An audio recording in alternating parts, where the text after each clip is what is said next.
Olá, meu nome é Mila Becevelli e estou aqui para mais um módulo do curso da ESO, Escola Superior Universitária. Esse primeiro módulo é um módulo introdutório, onde a gente vai estar falando sobre o planejamento financeiro empresarial.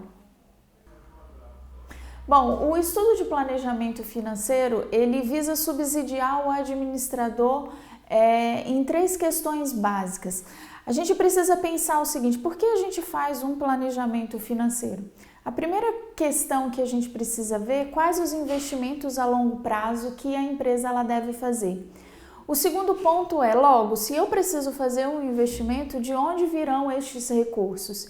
E o terceiro ponto é, dado estes recursos, como que a empresa vai fazer a distribuição desses recursos gerados? Então, as três questões básicas, quando a gente pensa em planejamento, é pensar no presente e no futuro. E a gente poderia elencar três pontos, três princípios. Quando a gente fala de investimento, a gente precisa identificar projetos que tragam retorno maior do que uma taxa de atratividade. Ou seja, eu preciso ter dentro da minha própria operação projetos que valerão a pena ao invés de pegar um recurso no mercado. O segundo princípio é a opção de um financiamento que vá coincidir com ativos que estão sendo financiados. É onde eu vou estar aumentando o escopo dessa empresa com ativos e fazendo com que o valuation dessa empresa aumente. E o outro princípio é o princípio de dividendo. Bom, se eu tenho um investimento que ele não vai me dar um retorno superior a uma taxa de atratividade, é mais adequado que eu volte esse recurso para quem de direito, que são os donos da empresa. Logo, o princípio de dividendo visa devolver o dinheiro para os acionistas da empresa. Baseado nessas três decisões e nesses três pilares de princípios, a gente quer, na verdade, maximizar o valor da empresa. Quando a gente pensa em decisões de investimento e decisões de distribuição, é de forma com que ao final de um determinado período a empresa tenha aumentado o seu valor e maximizado o seu lucro frente aos acionistas, que na verdade são quem colocam recursos na empresa.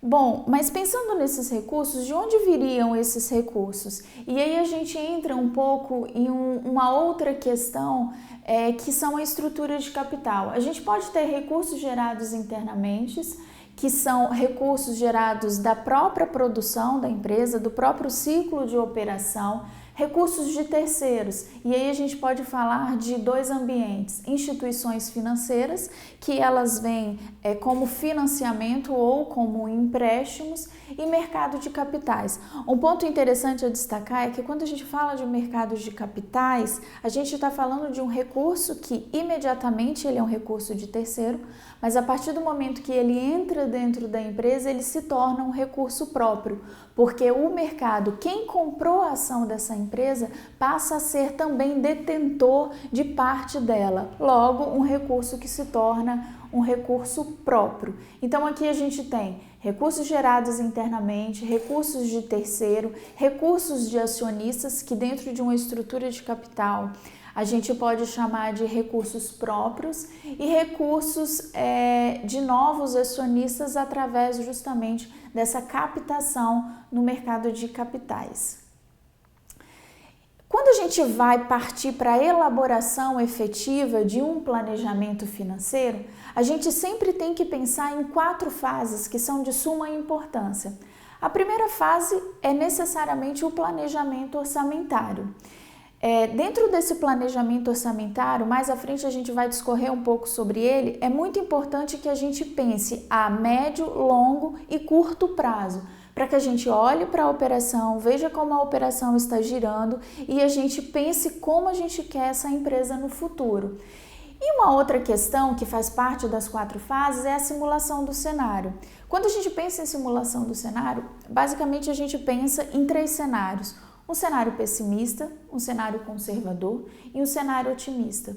Dentro dessas simulações, a gente sempre tem que pensar em 2 questões, interna e externa. Quando a gente fala nas questões internas, a gente basicamente está pensando: o quanto que eu quero que a minha empresa cresça? quanto que eu pretendo expandir os meus negócios através de novos investimentos.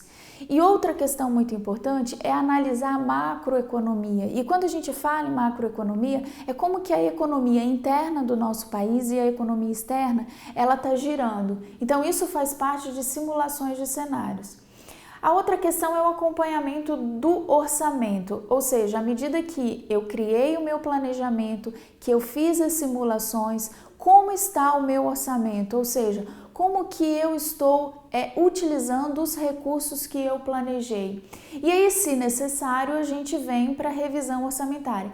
Então, essa figura, ela denota basicamente essas 4 fases. Elaboramos um orçamento, um planejamento orçamentário, pensamos no presente e no futuro através da análise de cenário e, em seguida, como uma medida cíclica, a gente faz o acompanhamento desses resultados. Se a gente perceber que em uma dessas fases, tanto a análise do cenário quanto no acompanhamento mensal dos resultados, não está de acordo com o nosso planejamento, é muito importante que a gente volte, sente à mesa e retome todas as premissas que a gente adotou inicialmente. Falar de planejamento orçamentário, naquela fase do planejamento orçamentário, é a gente sempre pensar aquilo que vai gerar receita, a gente elencar os nossos produtos, aquilo que vai estar gerando o meu faturamento, quais os custos que vão estar incutidos dentro dessa operação, quais as despesas que nós vamos ter e se eu pretendo fazer algum investimento futuro. Então, nesse caso, a gente está sempre pensando num planejamento estratégico, que é quando a empresa pensa no investimento futuro, num planejamento tático, que é como se fosse uma linha média desse planejamento, como se fosse a médio prazo. E uma linha operacional dentro do planejamento é para que ela não pare, é que aquele processo cíclico da operação ele seja contínuo. E aí vocês podem estar se perguntando, mas professora, de onde eu vou tirar essas informações? Bom, a gente tem 2 alternativas como fonte dessas informações. Eu tenho uma base histórica, se é uma empresa que tem uma operação recorrente, e eu posso começar o base zero. O base zero não só para a empresa que está começando no mercado, mas uma empresa que entende que todo o planejamento anterior ele não foi adequado. Então se faz necessário sentar à mesa e começar um planejamento como se a empresa estivesse iniciando do zero. Então as 2 formas da gente pensar num planejamento orçamentário é a gente pensar, eu tenho um histórico, ele é adequado? Se ele é adequado, ok, vamos utilizar esse histórico. Se ele não é adequado, a gente precisa pensar numa operação e começar com um recurso e uma fonte que a gente chama de base zero. Mas aí a gente elaborou o orçamento, a gente já entendeu o porquê que ele é importante e quais as missões que eu tenho com esse planejamento financeiro. A primeira coisa que eu tenho que fazer é quais as ações que eu vou tomar. Eu defini o meu planejamento estratégico, eu já sei a avaliação dos meus cenários e quais as ações que eu tenho que tomar para tornar isso possível. Isso entra dentro de um patamar que a gente chama de planejamento estratégico. Feito isso, eu preciso documentar tudo isso que foi estudado e aí a gente chama propriamente dito de planejamento financeiro. Feito o planejamento financeiro e geralmente o que as empresas fazem? Existe uma data base onde as empresas elas implicam esse planejamento financeiro e posterior a isso há uma divulgação dentro da empresa e aí a gente chama de controle orçamentário, onde a gente vai pegar aquilo que eu planejei, fazer uma avaliação que a gente chama de realizado e comparar com o que eu orcei. Então, a gente pode perceber que dentro do controle orçamentário eu tenho real versus orçado. Eu estou com algum desvio dentro do planejamento que eu fiz? Vamos ver um exemplo. Eu estimo gastar com prestação de serviço X do meu recurso no primeiro trimestre. Quando eu sento para fazer a avaliação do controle orçamentário, eu gastei muito menos. O primeiro exemplo. Se eu gastei muito menos, vocês concordam que eu estou deixando de utilizar esse recurso para, por exemplo, um investimento? Então, deixar de gastar um recurso planejado nem sempre é sinônimo de algo positivo. Do mesmo modo que se eu fiz um planejamento e quando eu comparei com o realizado eu gastei muito a mais, eu também estou desviando um recurso que eu vou ter que talvez capturar no mercado, um recurso de terceiro para subsidiar a minha operação. Então, por isso que essa parte do planejamento financeiro, onde eu verifico as ações que eu tenho que tomar, quais o orçamento que eu tenho que fazer, é muito importante para que quando a gente chegue nessa última etapa, o meu real e o meu orçado, eles estejam o mais próximo possíveis. Ok, então até aí a gente falou do conceitual, de como elaborar um planejamento, o que é importante. Mas professor, o que é gasto? Porque afinal de contas a gente vai estar falando de planejamento financeiro. O que é gasto? Bom, gasto nada mais é quando a gente pensa em OPEX. OPEX, leia-se gastos dentro de recursos da empresa, exceto um financiamento, um investimento. E aí, quando eu falo em gastos, eu tenho custos mais despesas. Mais à frente a gente vai conseguir identificar a diferença entre custos e despesas. Como que a gente pode separar um custo de uma despesa? Um exemplo muito básico, tá? Se a gente for pensar no recurso utilizado para pagamento de salário, todo salário de uma equipe, de uma produção de um bem, se a empresa é uma empresa que produz um produto, eu estou falando de um custo, ou seja, ela está diretamente ligada à parte operacional da empresa. Agora, quando eu falo de uma equipe administrativa, que é aquela equipe que está lá no background, fazendo toda a análise financeira, fazendo aquela análise do sistema de cenários, macroeconomia, e aí eu falo do salário de uma equipe administrativa, eu estou falando de uma despesa e não de um custo. Essas nomenclaturas são muito importantes a gente diferenciar, porque quando a gente vai fazer o nosso planejamento financeiro, a gente vai em algum momento precisar fazer cortes, em detrimento talvez a uma crise da própria economia. E aí quando a gente consegue discernir o que é custo e o que é despesa, fica mais fácil a empresa tomar uma decisão em relação a esses cortes e a essas decisões. E aí nós temos 3 classificações muito básicas, pensando numa empresa de produção, para o custo de forma específica. Eu tenho o custo de produção do período, que é aquele período onde o produto está sendo fabricado, é um custo. Depois eu tenho um custo da minha produção acabada. A gente pode pensar, por exemplo, como eu produzi e eu deixei estocado. O quanto que isso me custa, essa produção acabada? E aí os produtos vendidos, que é a soma dos custos que a gente efetivamente está colocando à venda no mercado. 2 separações muito importantes quando a gente fala em custos são os custos diretos e os custos indiretos. Novamente, os custos indiretos, eles são aqueles ligados à confecção de um produto. E o custo indireto são custos, por exemplo, novamente, há um setor administrativo, mas que esteja dentro da operação e não necessariamente dentro de um escritório que não esteja ligado à operação da empresa. O que a gente deve considerar quando a gente vai colocar no papel um planejamento orçamentário? A gente deve considerar 6 pontos principais: o planejamento de vendas, a projeção das deduções dessas vendas, o orçamento de custo de produção, os gastos com a equipe e o orçamento de despesas operacionais e, por fim, pensando a longo prazo, o orçamento de investimento.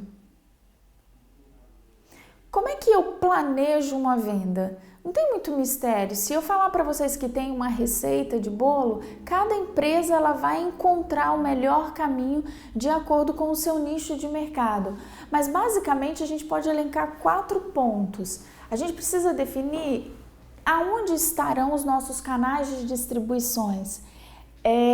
Quais são os produtos que a gente quer oferecer no mercado? Qual a quantidade que nós temos a capacidade de colocar à venda? E qual o preço que eu pretendo colocar esse produto dentro do mercado. Então, esses 4 pontos, eu diria que eles são a espinha dorsal para quando a gente falar sobre planejamento de vendas. O segundo ponto é planejar as deduções. Quando a gente fala em planejar as deduções, eu estou falando de questões que incorrem à legalidade da empresa, a impostos e que transcendem a operação, mas que são responsabilidade da empresa. E aí a gente pode ver, por exemplo, que a partir do momento que eu defino o canal de distribuição da empresa, eu tenho que saber, de acordo com cada estado, eu vou ter um custo. Se eu vou ter um custo de imposto de acordo com cada estado, isso vai entrar dentro das minhas deduções. Em relação às vendas, do mesmo modo, se eu for trabalhar, por exemplo, com uma empresa de e-commerce, eu vou precisar transportar um produto de um lugar para o outro, a minha logística, quais os impostos que eu vou estar incorrendo.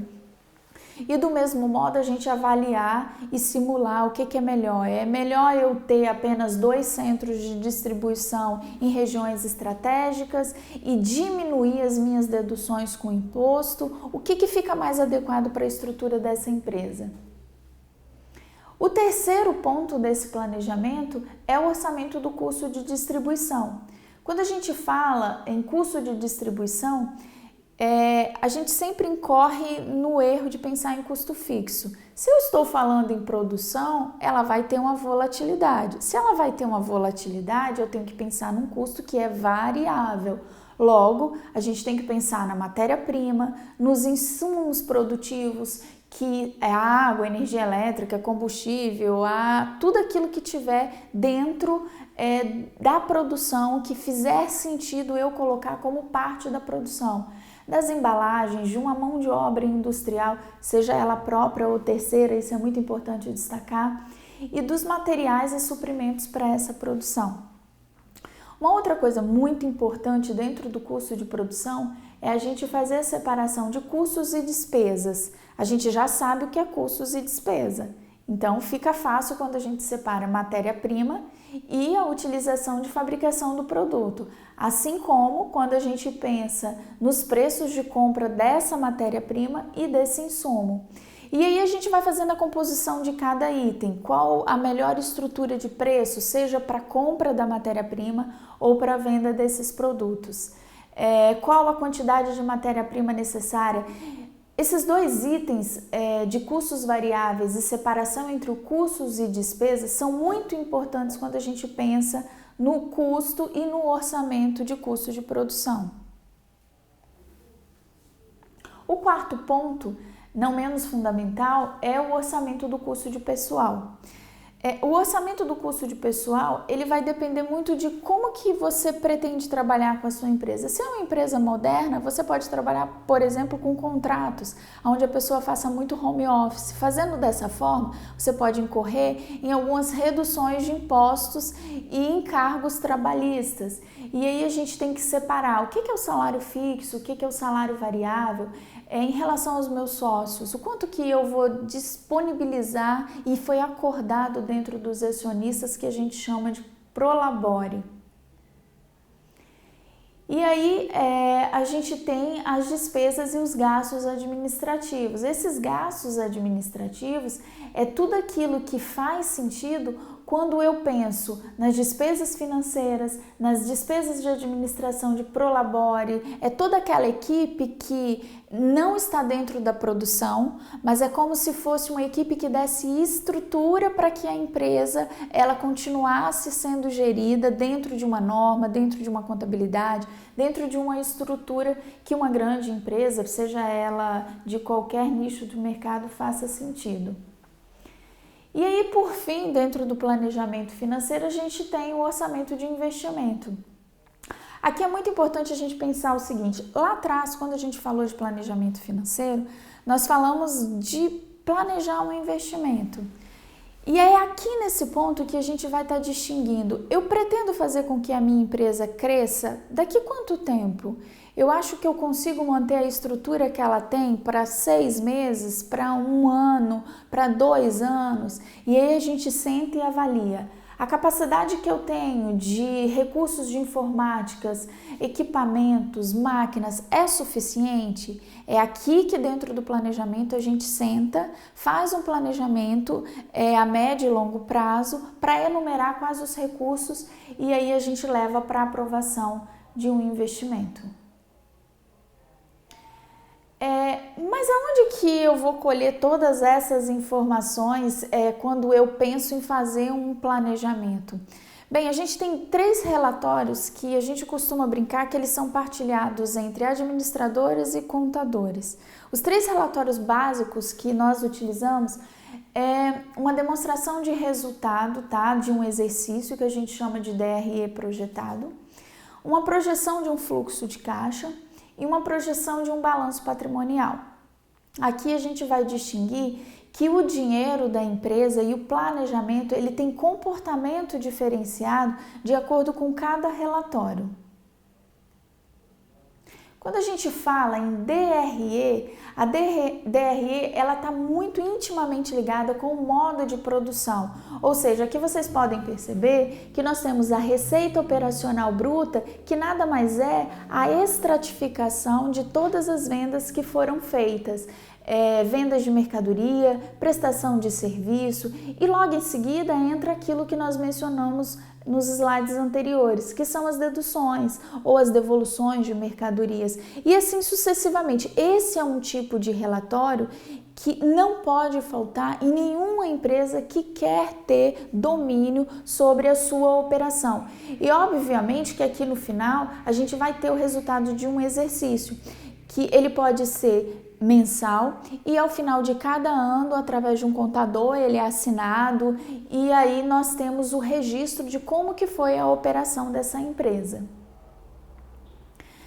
Mas a projeção do fluxo de caixa, ela tem um comportamento um pouco diferente. A projeção do fluxo de caixa, ela não se estabelece como uma DRE do ponto de vista estático. Ela é cíclica. Por que ela é cíclica? Ora, vejam aqui que eu tenho um planejamento de começar a iniciar a minha operação só em março de 2019.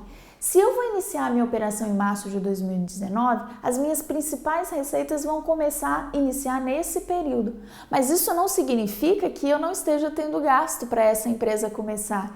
Então, vocês podem perceber que todos os meus valores anteriores a esse período são negativos. Essa é a principal e fundamental diferença entre um fluxo de caixa e uma DRE. A gente tem N maneiras, os autores discorrem isso de várias maneiras, mas essa é uma maneira simples. Quando a gente pensa em DRE, nós estamos pensando num número estático. Quando a gente pensa em um fluxo de caixa, a gente pensa em um número cíclico, aonde ele acompanha diretamente a produção dessa empresa. Vocês podem perceber que, por exemplo, quando a gente vem aqui e observa necessidade de capital, 138. Aonde que está o 138? Ele está aqui, ó. Por quê? A operação ela vai começar em março e quando eu chego aqui no meu último período anterior ao início dessa operação, a gente tem um alerta que diz, ei, vamos voltar, vamos ver o que está acontecendo, porque eu estou negativo com esse montante e a minha operação ela vai começar.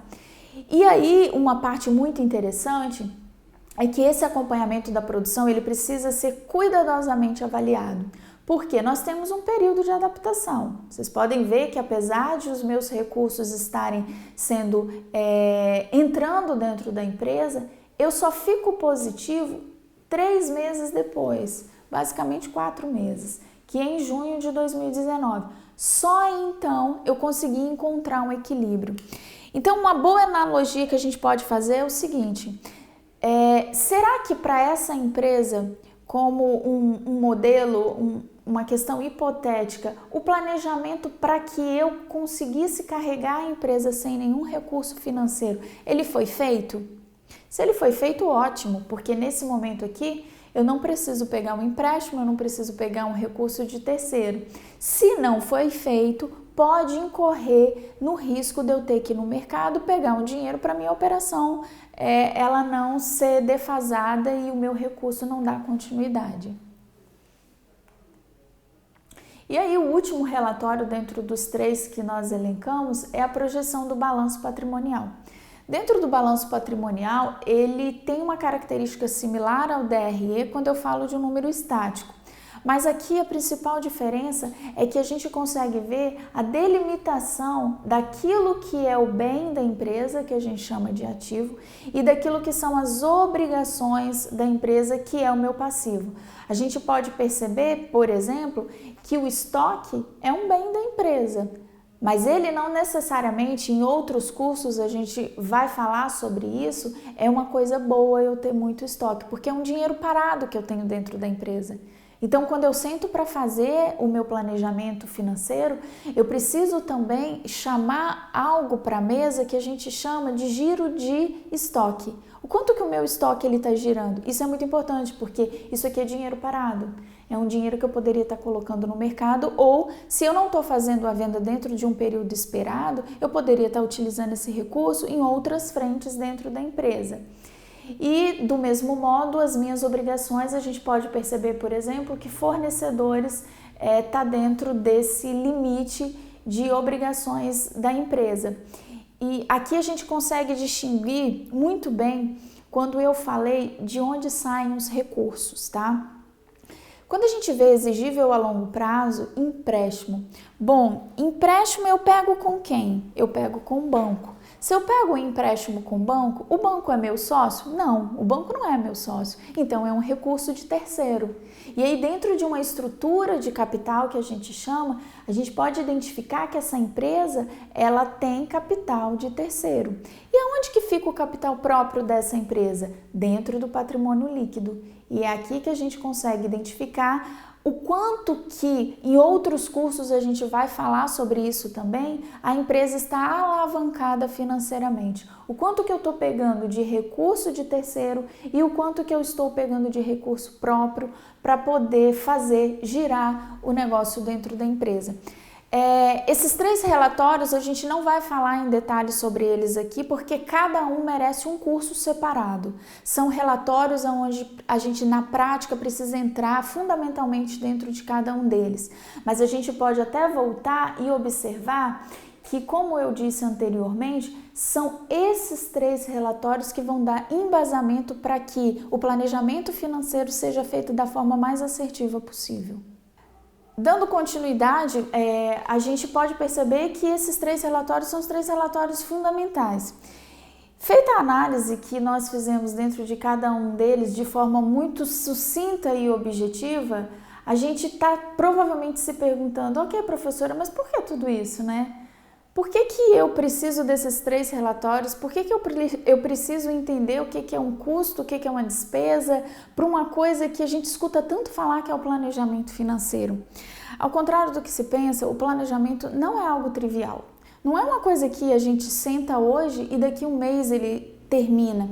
O planejamento financeiro, ao contrário do que muita gente pensa, todas as empresas de médio e grande porte, ele geralmente demora de 4 a 5 meses para ser concluído. Isso em razão de todos esses relatórios serem minuciosamente avaliados. Então, se a gente pudesse concluir o porquê disso tudo, a gente diria que quando a gente faz um planejamento financeiro de forma minuciosa e com a riqueza dos detalhes que ele requer, a gente visa o quê? Aumentar a rentabilidade. Quando a gente fala em aumentar a rentabilidade, eu quero aumentar o lucro e aumentar os investimentos da minha empresa. Porque aumentando os investimentos da minha empresa, eu vou estar valorando esta empresa. Então, automaticamente, eu vou estar aumentando a rentabilidade. Um outro ponto que faz sentido para a elaboração do planejamento financeiro é gerar caixa. Porque quando eu elaboro um planejamento financeiro de forma detalhada e de forma minuciosa, eu vou conseguir utilizar melhor os recursos disponíveis que eu tenho. Logo, eu vou aumentar a minha produção, eu vou aumentar o meu faturamento e eu vou ter dinheiro em caixa. E, como consequência disso tudo, uma coisa que vai se tornar perene é a garantia da continuidade da empresa e dos recursos que ela tem. Mas aí, pensando no papel do gestor, o que o gestor tem que fazer? Ele tem que tomar decisões eficazes. Lá atrás, quando a gente falou em relação à avaliação dos cenários, ele precisa olhar para fora, olhar o mercado, voltar para dentro da empresa e tomar a decisão assertiva. Por que ele precisa fazer isso? Porque ele precisa aumentar o valor da empresa, que é aquilo que eu falei. Ora, se ele aumenta a rentabilidade, se ele gera caixa, se ele torna perene o negócio da empresa, eu vou estar aumentando o valor da empresa. Aumentando o valor da empresa, eu aumento a riqueza para os proprietários. Essa é apenas uma parte de um módulo de um curso de planejamento financeiro que futuramente a gente vai estar, toda essa introdução que nós fizemos aqui, a gente vai estar redistribuindo esses temas de forma mais detalhada. E quem tiver interesse poderá estar acessando outros cursos, por exemplo, eu quero entender um pouco mais da parte dos relatórios contábeis, então eu vou estar avaliando os 3 relatórios essenciais, que é o DRE, que é o meu fluxo de caixa e o meu balanço patrimonial. Não, professora, eu não quero avaliar essa parte, eu quero entender um pouquinho mais sobre custos, sobre despesas. Nós vamos ter outros cursos onde a gente vai estar discriminando cada custo, cada despesa que faça sentido dentro do negócio. É interessante a gente destacar que tudo isso que foi feito, tudo isso que foi falado, tem um embasamento teórico. E aí, como referência de cada afirmação que foi feita nesse curso, a gente coloca alguns atores renomados que tratam dos temas de forma mais detalhada. Então, para quem tiver interesse, pode estar acessando a esses autores que com certeza vão estar enriquecendo ainda mais o conhecimento sobre o planejamento financeiro. Muito obrigada a participação de todos. Este foi o primeiro módulo introdutório de planejamento financeiro empresarial. O material ficará disponível a todos os alunos que estiveram presentes nesta aula e convidamos para que assistam os próximos módulos. Teremos 3 módulos adicionais, onde vamos discorrer sobre os 3 relatórios citados neste modelo introdutório, que é o DRE, o fluxo de caixa e o balanço patrimonial. Obrigada e aguardamos vocês nos próximos blocos.